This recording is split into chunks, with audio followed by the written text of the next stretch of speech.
नमस्कार सर्वांना, इझी रेसिपीमध्ये आपणा सर्वांचं खूप खूप स्वागत आहे। आज आपण करणार आहोत पालकाचे मस्त कुरकुरीत असे मंचुरियन सारखेच भजी। तर अगदी सेम मंचुरियन सारखे लागतात, त्याच्यामुळे मी मंचुरियन बोलते।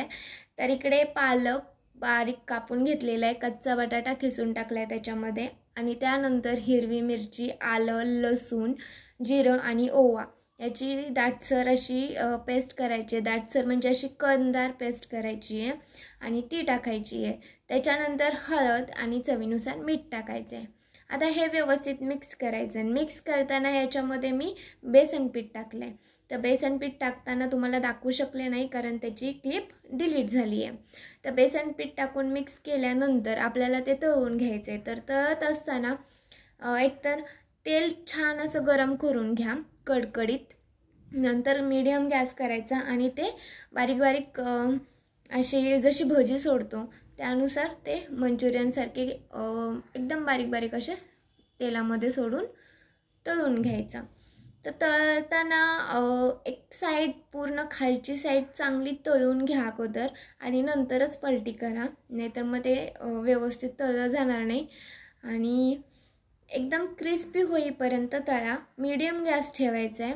तेल एकदा गरम केलं की मीडियम गॅसवर तुम्ही हे तळून घेऊ शकता। मस्त कलर आलेला आहे बघा, आणि तुम्हाला दिसतानाच असे दिसत असेल की एकदम क्रिस्पी झालेले आहेत, तुम्ही बघितलं, कारण याच्यामध्ये आपण बटाटा टाकलेला आहे आणि शिवाय पातळ असा पालकसुद्धा मस्त चिरून घेतलेला आहे। त्यामुळे ह्याची जी टेस्ट आहे ही शेजवान चटणीबरोबर जर तुम्ही खाल्लीत ना तर सेम मंचुरियन सारखे लागतात। ड्राय मंचुरियन असतात ना, अगदी तसेच।